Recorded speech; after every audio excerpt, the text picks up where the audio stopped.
Parishioners at the Santa Barbara Church in Dededo are filled with mixed emotions when it comes to Father Paul Gofigan being replaced as their pastor. Parishioners like John Ishmael are baffled by Archbishop Anthony Apparon's decision. The Archbishop Apparon should never attack Father Gofigan in as far as asking him to resign. Father Gofigan has done an outstanding work here in Dededo. Putting Dededo community is one.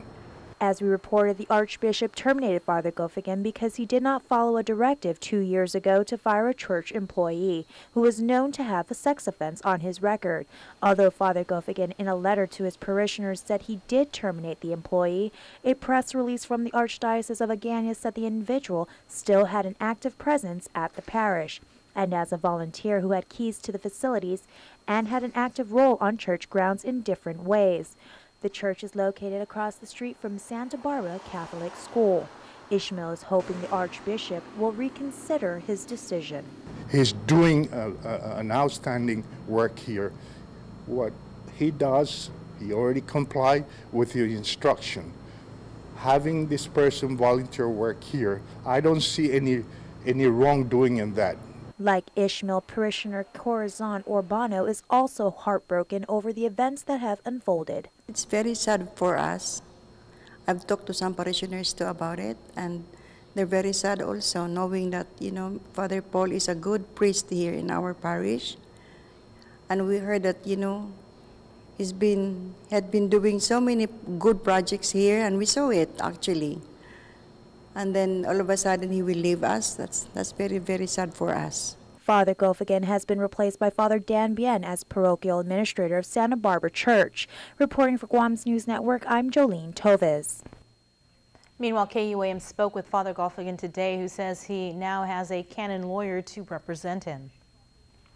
The step that I want to take is to show that, due process was not given to me, and I was never given a chance to invoke my right to representation by a canon lawyer, and I do now. I'm now invoked right.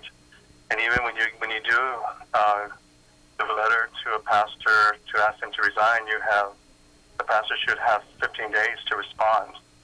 They didn't give me 15 days to respond. They already appointed a parochial administrator.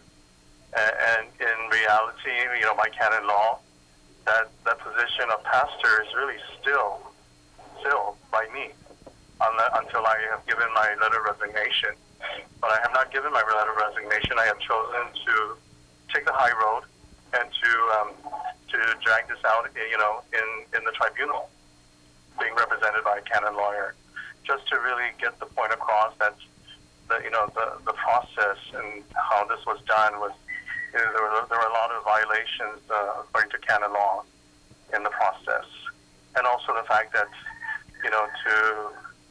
to insinuate that I did not terminate this registered sex offender is totally false. I terminated him. I sent him a termination letter. That was 2 years ago. He came here, and who's to say he can't come here to see me for guidance, for spiritual guidance, or even for confession? They cannot stop a parishioner from coming here. The other thing is, when he was hired in 2008, he was not listed on the sex offender registry because he was not required to register until 2010. So I hired him on the basis that he committed this crime 32 years ago, and he has never repeated it. He has never repeated a crime. Father Gofigan added that the church is open to all sinners and the law of the church is to love and respect your neighbor.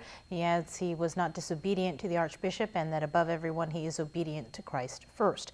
Father David Kitagua, meanwhile, was not available to do an interview on behalf of the Archdiocese of Agana today. You can, however, read the press release issued by the Archdiocese on KUAM.com.